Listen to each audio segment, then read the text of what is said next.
when my career started, I wasn't supposed to be there. I hadn't played 100 test matches when I began a career in broadcasting. Sadly for me, I didn't look wow either. Nobody went weak in their knees looking at me. I didn't make heads turn. I wasn't a style icon. I still don't understand style. I think 10 times before deciding what to wear here, and I'm in dread of whether I'm wearing the right things. I had never been in front of camera. And my two closest friends were low self-esteem and low confidence in myself. I don't know if a lot of you go through that phase as well. Low self-esteem and very low confidence in myself. And it continued like this for a while. One of my friends, one of the finest sports writers in India, that India's ever produced, called Rohit Brijnath, then wrote an article in India Today in 1999. I actually went and dug it out again.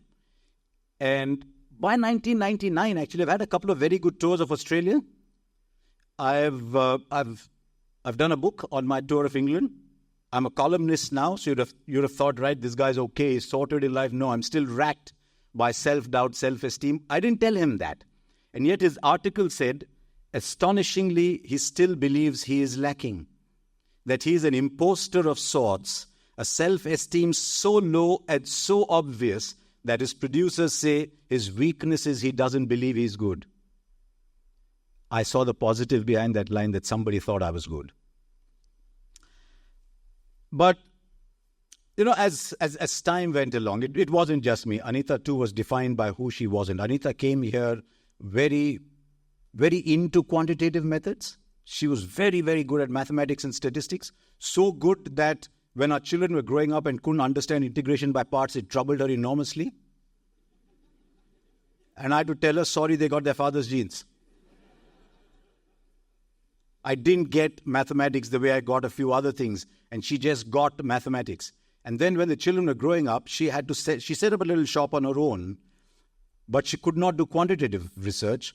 So in spite of being a very high quality account planner in advertising, she became an outstanding qualitative researcher. And then one day she said, look, if we have to work together, why don't we do this together? I spoke at Hindustan Lever once for 20 minutes on learnings from sport. And then we thought there was a career there, and we thought maybe we'll do 20-25. And then she started learning sport. And wow, she became fantastic at marrying sport and management. But at all times, she too was defined by who she wasn't. Both of us could have spent our lives thinking who we weren't. But some days you get the realization that for all the things I cannot do, hang on, there's something that I can. I can't bowl 150 kilometers an hour. But can I bowl at 135 and swing the ball both ways? I can't play the pull shot. Can I leave it and play the drive? I can't open the batting and hammer. I can't bat like Virat Kohli, but can I bat like somebody else? There's always something that you can do. And this is a lesson that resonated very strongly, very powerfully in corporate India as well. The easiest thing in the world is to say, I cannot do it. This is not me, because defeat is a very easy option. Winning is a very tough option. The easiest thing in the world is to say, I wasn't meant to do this. And even companies do that. They say, they're LIC, they're SBI, You can always look at what you don't have, or you can look at what you have. And I would urge you at all times, and I know I'm speaking to a generation that is so high on confidence, you must be thinking, what on earth is this uncle talking about? But I'm sure there must be some in your batch as well who are thinking, oh, hang on, everyone's better than me. Don't let what you cannot do come in the way of what you can. There's always a lot of things that you can do. Don't let what you cannot do come in the way of what you can. When I did my first program on recorded television, the producer said he had a face and a look that were as close to what could not possibly work on television.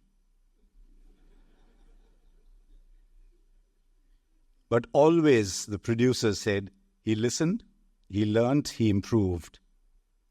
Because I had no choice, I had no choice but to listen, to learn, and to improve.